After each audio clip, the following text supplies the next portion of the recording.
नमस्कार मित्रांनो. तर मालिकेच्या आजच्या भागात आपल्याला असं बघायला मिळणार आहे, लीला आता रूममध्ये आलेली असते. तिला एजंटचा फोन चेक करायचा असतो. एजे मात्र तिथे नसतो, तो बाथरूममध्ये गेलेला असतो. तेवढ्यात लीला संधी बघते आणि एजंटचा फोन मिळवते. एजंटचा फोन तर तिच्या हातात येतो, पण तिला असं कळतं की एजंटच्या फोनला पासवर्ड आहे आणि तोही फिंगरप्रिंटचा. जोपर्यंत एजे स्वतः त्याच्यावरती आपलं बोट प्रेस करत नाही आणि तो फोन ओपन करत नाही तोपर्यंत तो होणार नाही. लीला म्हणते, हे काय, एखादा कॉमन माणूस असतो त्याचं कसं असतं, आपल्या फोनला त्याने एखादा पासवर्ड म्हणजे एखादा पॅटर्न किंवा मग पिन कोड वगैरे टाकलेला असतो, पण यांचं तर सगळंच हाय सिक्युरिटी आहे. आता कसं काय मी हा फोन ओपन करून कसं कळेल मला की एजंटच्या फोनमध्ये नक्की काय आहे आणि कशामुळे ते माझ्यापासून फोन लपवत आहे. ती असा विचार करत असते. तेवढ्यात एजे तिच्या मागे येऊन उभा असतो आणि तो हसत असतो. त्याला माहिती आहे की लीलाच्या मनात हेच चालू आहे की माझ्या फोनमध्ये नक्की काय असणार आणि ते शोधण्याचा ती प्रयत्न करते.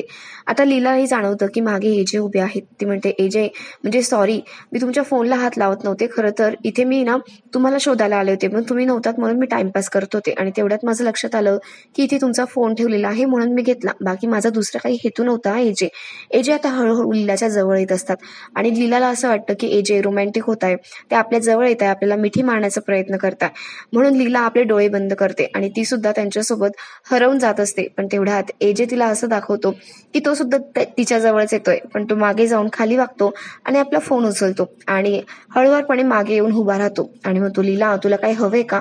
लीला आता डोळे उघडते आणि बघते तर एजे तिच्यापासून लांब झालेले असतात आणि लीलाला खूप ऑकवर्ड वाटत असतं.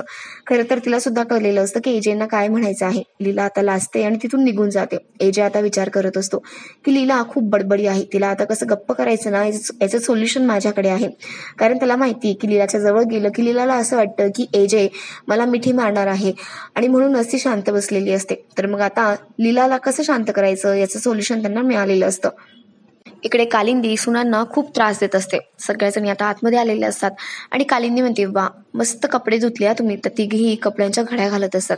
कालिंदी म्हणते, आज तुम्हाला बाहेर झोपण्याची काही गरज नाहीये, तुम्ही हॉलमध्ये झोपू शकतात, कारण सगळा पसारा आवरलेला आहे, तुम्ही घर सुद्धा स्वच्छ आहे, त्यामुळे तुम्ही आतमध्ये झोपाच, काही काळजी करू नका. आता कालिंदी म्हणते, सरस्वती मी बाथरूममध्ये ना एक पाण्याचा टब भरून ठेवलेला आहे, ते पाणी गरम करून माझ्यासाठी आण बरंच जरा, म्हणजे तो टबच इकडे घेऊन ये. सरस्वती म्हणते, ठीक आहे. कालिंदी म्हणते, दुर्गा जा, तिकडे ना तेलाची बाटली ठेवली मी, ते तेल सुद्धा तू घेऊन ये. आणि दुर्गा तू एक काम कर, आतमध्ये कपाटात एक नॅपकिन ठेवलेला आहे स्वच्छ धुतलेला, तो घेऊन ये, जा तिघींनी जा. आता सरस्वती तिच्यासाठी पाणी आणते टबमध्ये.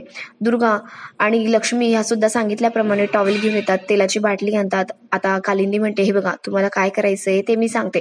दुर्गा तिच्या हातामध्ये नॅपकिन देत असते. कालिंदी म्हणते, तुझ्याकडेच ठेव, तुझ्यासाठीच आणलेला आहे मी तो. आता कालिंदी म्हणते, हे बघ सरस्वती, मी या टबमध्ये ना असे पाय बुडवून ठेवते, तू स्वच्छ माझे पाय धुवून काढायचे आहेत. आणि लक्ष्मी, ते काय म्हणतात ग पायाचं करतात ते? लक्ष्मी म्हणते, पेडिक्युअर. हा, कालिंदी म्हणते, तू माझं पेडिक्युअर करून द्यायचंय, छान स्वच्छ माझे पाय झाले पाहिजे, पायाला मस्तपैकी मॉलिश सुद्धा कर. आणि दुर्गा, हे सगळं झाल्यानंतर तू माझे पाय पुसून काढायचे आहे आणि माझ्या पायाला मस्त मॉलिश करायची, पाय चेपून द्यायची माझे जरा. अगं या लग्नाच्या धावपळीत ना खूप दमछाक झाली बघ, पाय इतके दुखतायत ना माझे, आता हे करायला तुम्ही घ्या चला पटकन. तेवढ्यात तिथे आता मोहिते आलेले असतात, वसंतराव. ते म्हणतात, कालिंदी अगं काय करते, तुला कळतंय का? दुर्गा आता खूप संतापते. दुर्गा म्हणते, बास झालं तुमचं, आतापर्यंत तुमचं सगळं सहन केलं, तुम्ही जी काही कामं सांगितली ती सगळी केली, आम्ही काहीच तक्रार केली नाही, पण आता पाणी डोक्यावरून जायला लागलंय, हा अजिबात मला सहन होत नाही. तुम्ही आमचा इतका मोठा अपमान करताय, तुम्हाला शोभतंय काही वागायला? आणि ती म्हणते, दुर्गा, लक्ष्मी, सरस्वती, चला इथून, आपल्याला इथे थांबण्याची काही गरज नाहीये, आता एक क्षण सुद्धा मी या घरात थांबणार नाहीये, चला बघू. आणि तिघी जणी आता एजंटकडे निघालेले असतात यायला, एजंटकडे तक्रार घेऊनच त्या आलेल्या असतात. इकडे आता मोहिते म्हणतात की, हे बघ कालिंदी, तू हे काय केलं ना ते खूप चुकीचं केलं आहे. अगं त्या दुर्गा मॅडम आहेत, आपल्या रेवतीच्या नंदनबाई जरी असल्या तरी तिच्यासाठी सासू सारख्या आहेत त्या, त्यांनी मनात राग धरला आणि नंतर तिकडे जाऊन रेवीला त्रास दिला, म्हणजे तू याचा जरा विचार कर ना, अशी कशी वागू शकते तू त्यांच्याबरोबर? आता कालिंदी म्हणते, हे बघा तुम्ही शांतच बसा, मी जे काही करते ना ते बरोबर करते. त्यांनी आपल्या रेवतीचं लग्न मोडण्याचा प्रयत्न केला आणि भर मांडपात त्यांनी हे जे काही सगळं केलं ना ते अजिबात मला सहन झालेलं नाहीये आणि नेहमी ते आपला अपमान करत असतात, त्यामुळे हे काय करते ना मी ते बरोबरच आहे त्यांच्यासोबत. तिलाच बाबा म्हणतात, कालिंदी तुला पण कळत नाही का ग, आता दुर्गा मॅडम गेलाय, एजंटकडे जातील आणि तक्रार करतील, सगळं जे काही झालं ते सांगतील. आता एजंटना सुद्धा तुझा राग आला तर मग काय करणार आहोत, त्यांना काय उत्तर देणार आहोत आपण, याचा विचार केलाय जरा? आता कालिंदी टेन्शन मध्ये आलेली असते. ती म्हणते, बरोबर बोलत आहे, मी जरा जास्तच केलं का आणि चुकले का मी, असं ती मनातल्या मनात म्हणत असते. इकडे दुर्गा लक्ष्मी सरस्वती घरी आलेल्या असतात. दुर्गाने ओरडून ओरडून सगळं घर डोक्यावर घेतलेलं असतं. एजेंना ती ओरडून ओरडून बोलवत असते. एजे आणि लीला खाली आलेले असतात. लीला घाबरलेली असते की नक्कीच काहीतरी घडलेलं आहे. एजे म्हणतो, दुर्गा काय झालंय. दुर्गा आता एजेंना सगळं सांगत असते आणि म्हणत असते, एजे तुम्ही आम्हाला त्या घरात पाठवलं पण तिथे आमचा खूप अपमान झालाय. त्या बाईने आम्हाला नको नको ती कामं करायला लावली, घराबाहेर झोपवलं, भांडी कपडे सगळं धुवायला लावलं, त्यानंतर सगळं घर स्वच्छ करायला लावलं आणि आमच्याकडून स्वयंपाकही चुलीवरून करून घेतला. ते सगळं जाऊ द्या, तिथपर्यंत आम्ही काही बोललो नाही, सगळं सहन करत राहिलो. पण आज तर त्यांनी हद्द पार केली. आज चक्क त्यांचे पाय धुवून काढायला सांगितले, पाय चेपायला सांगितले आम्हाला, आणि हे आम्हाला अजिबात सहन होणार नाही. एवढा मोठा अपमान मी अजिबात माझा सहन करू शकत नाही. एजे म्हणतो, काय झालं मग, त्यांचे पाय जर तुम्ही चेपून दिले तर काय झालं, यात कुठे काय बिघडलं ना. आता दुर्गा म्हणते, एजे तुम्ही हे सगळं बोलताय, माझा तर खरंच विश्वास बसत नाहीये. तुम्ही किती बदलला आहात एजे, या मुलींच्या घरच्यांची बाजू घेताय तुम्हाला आमच्याविषयी काहीच वाटत नाही. दुर्गा लक्ष्मी सरस्वती ह्या तिघी आता बोलू लागतात. लक्ष्मी म्हणते, एजे आमचे खूप हाल झालेत त्या घरात. सरस्वती म्हणते, हो एजे, आम्हाला ना आमची ना कोणाला काळजीच नाही या घरामध्ये, म्हणून आमच्यासोबत हे सगळं होतंय. एजे म्हणतात, हे बघा, तुम्हाला मी तिकडे पनिशमेंट म्हणून पाठवलं होतं, तिथे तुमचा पाहुणचार करण्यासाठी तुम्हाला पाठवलेलं नव्हतं. आणि मुळात जेव्हा आपण एखादी शिक्षा भोगत असतो ना, तेव्हा राईट आणि रॉंग याची चॉईस करण्याचा आपल्याला काही अधिकार नसतो. जे मिळेल ते करावं लागतं, एवढं लक्षात ठेवा तुम्ही. दुर्गा म्हणते, एजे तुम्ही काय बोलत आहात. एजे म्हणतो, बरोबर बोलते मी, आणि हो, कालिंदी मिसेस मोहिते ह्या तुमच्या आईसारख्या आहेत, त्यामुळे त्यांचे पाय जर दाबून दिले तर त्यात कुठे काय बिघडलं सांगा ना मला, तेवढं तुम्ही करूच शकतात ना. लीला म्हणते, एजे मला असं वाटतंय दुर्गाचे बोलते ते बरोबर आहे. मावशाईचे पाय दाबण्याची त्यांना खरंच काही गरज नाहीये, आणि मुळात त्या मावशाईपेक्षा लहान आहे, मावशाई त्यांच्यापेक्षा मोठी आहे, आणि म्हणून त्यांनी त्यांचे पाय दाबावे असा प्रश्न नाहीये. मान हा आतून असावा लागतो, मनातून असावा लागतो, तो मागून मिळत नाही. तर समोरच्या विषयी आपल्याला जे वाटतं आतून त्याच्यावरून मिळतो. जर त्यांना मावशाईविषयी प्रेम नसेल, आदर नसेल, तर त्यांचे पाय दाबायचे की नाही हा चॉईस पूर्णपणे त्यांचा आहे. त्यामुळे त्या बरोबर बोलतात.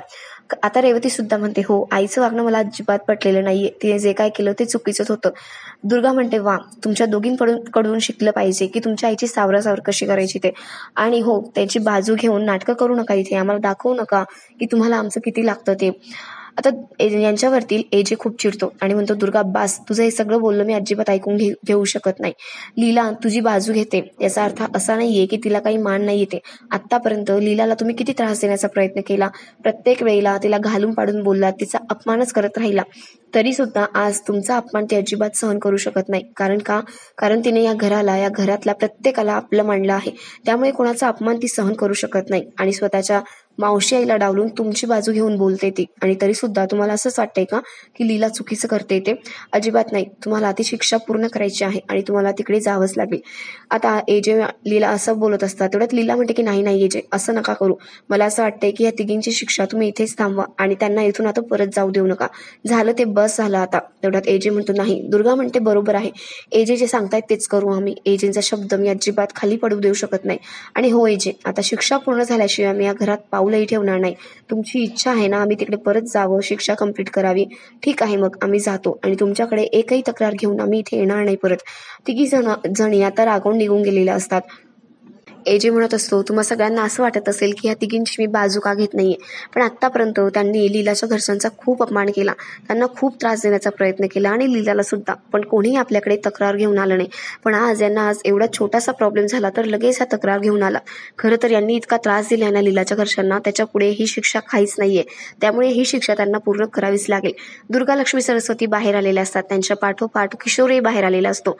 दुर्गा म्हणते, लक्ष्मी सरस्वती तुम्ही पुढे व्हा. किशोर आता दुर्गाला समजवण्याचा प्रयत्न करतो आणि म्हणत असतो, दुर्गा तुला म्हटलं होतं ना, मी तुला सांगितलं होतं ना एजेंचं खरं रूप काय, दिसलं तुला आज. एजे किती झालं ना तरी त्या लीलाची आणि तिच्या घरच्यांचीच बाजू घेणार आहेत, त्यामुळे त्यांच्यासाठी हे सगळं करणं ना थांबू. स्वतःसाठी जरा स्टँड घे, स्वतःसाठी तू उभी राहा, माझ्यासाठी नाही, पण निदान तुझी काळजी मला, म्हणून मी तुला बोलते. अगं मला माहिती ना, जेव्हा माझे आई बाबा होते ना, या एजेंटनी तसाच त्रास दिलाय त्यांना, आणि आता तुला सुद्धा ते त्रास देत आहे.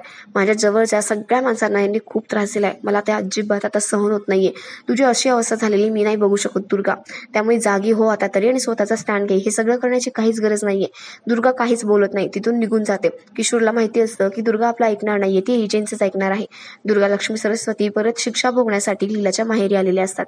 आता रात्र झालेली असते, एजे झोपी गेलेला असतो. आणि लीलाला वाटत असतं की एजे जागेच आहे, म्हणून ती मुद्दाम पुढे जाऊन बघते तर एजे खरंच झोपी गेलेले असतात.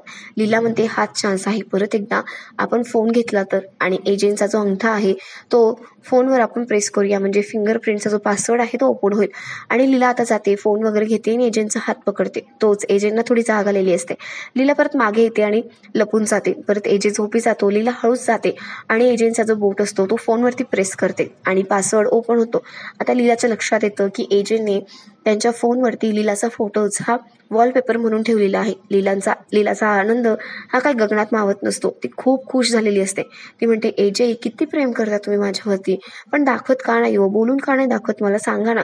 आणि सकाळी तुम्ही या फोटोकडे बघूनच हसत होतात आणि म्हणूनच माझ्यासमोर हे सगळं काही लपवत होतात. पण मी सुद्धा लीला आहे, मी सुद्धा तुमच्याकडून ना हे सगळं बोलूनच घेईल. मला माहिती आहे तुमचं खूप प्रेम आहे माझ्यावरती, खूप काळजी करता तुम्ही माझी, आणि म्हणूनच तुमचं माझ्यावरती जे प्रेम आहे ना ते आता तुमच्या तोंडातून कसं व्यक्त करून घ्यायचं हे मी बघते आणि मी तसं करणारच. असं ती हट्ट धरून बसलेली असते. आणि आपला आजचा हा भाग इथेच संपतो.